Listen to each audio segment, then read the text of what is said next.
जय हिंद साथियों। NDA 2 biology 2025 question answer session में आपका स्वागत है। इस वीडियो लेक्चर के माध्यम से हम लोग देश सेवा की तरफ एक और कदम बढ़ाएंगे। कॉन्सेप्चुअल चीजों को समझ के हम लोग उनके सही आंसर्स को देखेंगे और समझेंगे कि हम लोग का सही आंसर्स के साथ साथ हम लोग का क्वेश्चंस जो आते हैं किस तरह के आते हैं। तो शुरू करते हैं इस वीडियो को। एनडीए 2 बायोलॉजी में 2025 में सबसे पहला जो क्वेश्चन था वो था the book the origin of species bye means of natural selection was authored bye.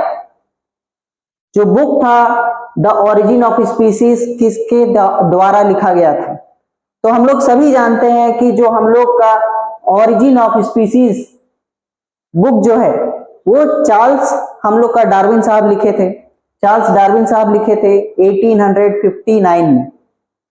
1859 में। चलिए, तो हम लोग का सबसे पहला जो क्वेश्चन था उसका सही आंसर हम लोग का ऑप्शन ए था, चार्ल्स डार्विन। नेक्स्ट जो हम लोग का क्वेश्चन है वो है the headquarter of world meteorological organisation is located at. कि वर्ल्ड मेटियोरोलॉजिकल ऑर्गेनाइजेशन जो है वो कहां लोकेटेड है? तो इसका सही आंसर क्या हो जाएगा? इसका सही आंसर है स्विट्जरलैंड। जो वर्ल्ड मेटियोरोलॉजिकल ऑर्गेनाइजेशन है WMO वो लोकेटेड है स्विट्जरलैंड के जिनेवा में। तो इसका भी सही आंसर क्या हो जाएगा हम लोग का? Option A, Switzerland is the correct answer. चलिए आगे बढ़ते हैं हम लोग। तो हम लोग का थर्ड जो क्वेश्चन आया है वो है the optimum pH eight which the enzyme pepsin and trypsin of the human alimentary canal works at. कि जो एंजाइम पेप्सिन और ट्रिप्सिन है वो हम लोग का किस पीएच पे काम करते हैं? तो पहला जो हम लोग का ऑप्शन है पीएच 2.0 एंड 7.9 रिस्पेक्टिवली, ये इसका सही आंसर है। क्यों है ये सही आंसर? क्योंकि हम लोग सभी जानते हैं कि पेप्सिन जो होता है, पेप्सिन जो होता है वो हाईली एसिडिक मीडियम में एक्ट करता है स्टमक में।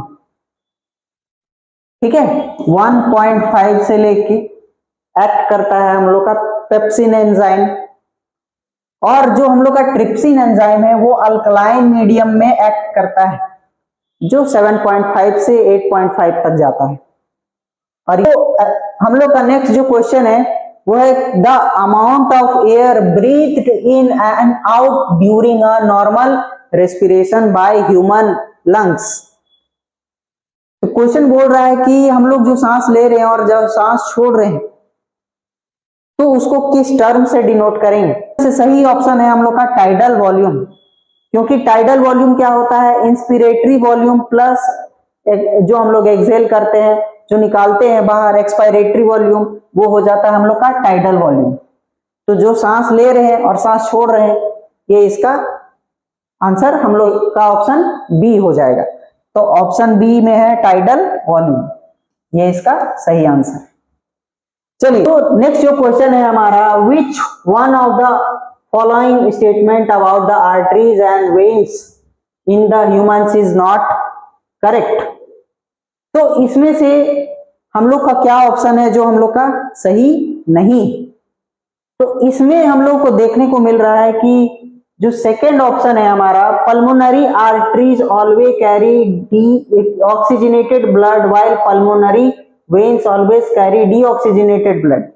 तो हम लोग सभी जानते हैं कि पल्मोनरी आर्टरी जो है वो कैरी करता है हम लोग का डीऑक्सीजनेटेड ब्लड को हम लोग का लंग से हार्ट तक।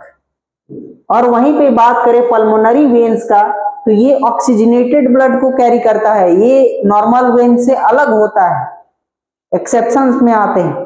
तो ये हो जाता है हम लोग का कि ये ऑक्सीजनेटेड ब्लड कैरी करता है। तो जो करेक्ट ऑप्शन नहीं है इसमें ये है ऑप्शन बी। तो हम लोग का आंसर हो जाएगा ऑप्शन बी। नेक्स्ट हम लोग का क्वेश्चन जो है वो है the identify the functions that are controlled by the hind brain of the human beings. Hind brain से हम लोग का क्या चीज कंट्रोल होता है? तो जो हम लोग का हिंड ब्रेन है, हम लोग का पोन्स रीजन होता है, मेड्यूला रीजन होता है, मेडुला ऑब्लंगाटा और पॉन्स रीजन जो होता है वो कंट्रोल करता है हम लोग का इनवॉलेंट्री एक्शंस को, such as blood pressure, salivation, vomiting, ये सब को। तो मेडुला रीजन और पॉन्स जो होते हैं, जो हिंड ब्रेन का पार्ट है, वो कंट्रोल करता है हम लोग का इनवॉलेंट्री एक्शंस को। तो इसका सही आंसर हो जाएगा हम लोग का ऑप्शन ए। आगे बढ़ते हैं हम लोग। नेक्स्ट क्वेश्चन है हमारा, iodised salt is a vital part of our diet as it is essential for the synthesis of. अब जो हम लोग का सॉल्ट होता है उसमें होता है आयोडीन। आयोडीन रिस्पॉन्सिबल होता है रिलीज करने के लिए थायरोक्सिन, थायरोक्सिन T4 और थायरोक्सिन T3 एंड T4 को रिलीज करता है हम लोग का आयोडीन। तो हम लोग का सही आंसर क्या हो जाएगा? थायरोक्सिन। नेक्स्ट जो क्वेश्चन है हमारा कि the menstrual cycle in female is controlled by hormones that are secreted by. कि जो हम लोग का फीमेल्स में मेंस्ट्रुअल साइकिल होता है वो किस किस हार्मोन्स की वजह से होता है और वो कहां से सिक्रीट होते हैं? तो इसका सही आंसर है हम लोग का option c, ovary and pituitary gland. Ovary से हम लोग का निकलता है progesterone and oestrogen and progesterone hormone निकलते हैं ओवरी से। और वहीं पे पिट्यूटरी ग्लैंड का बात किया जाए तो यहां से निकलता है FSH, फॉलिकल स्टिमुलेटिंग हार्मोन, और हम लोग का LH, ल्यूटेनाइजिंग हार्मोन। दो तरह के हार्मोन निकलते हैं। तो इसका ऑप्शन क्या हो जाएगा हम लोग का? Option c, that is ovary and pituitary gland. Clear है? चलिए आगे की ओर बढ़ते हैं। हम लोग का जो नेक्स्ट क्वेश्चन है उसमें पूछ रहा है एंटीबॉडीज के बारे में, कि जो हम लोग का एंटीबॉडी सेल्स होते हैं, ब्लड सेल्स, वो सबसे ज्यादा क्या सिक्रीट करते हैं। तो हम लोग पढ़े हैं कि जो हम लोग का व्हाइट ब्लड सेल्स होता है, जो होता है लिम्फोसाइट्स, उसमें बी सेल्स जो होता है, बी सेल्स, बी लिम्फोसाइट्स, वो सबसे ज्यादा सिक्रीट होता है, रिस्पॉन्सिबल होता है बाकी चीजों को मारने के लिए, जो बैक्टीरिया हमारे अंदर आते हैं। तो इसका सही आंसर क्या हो जाएगा हमारा? Option c, that is lymphocytes. चलिए हमारा आज का लास्ट का क्वेश्चन है कि which of the following organelle have their own DNA and ribosomes.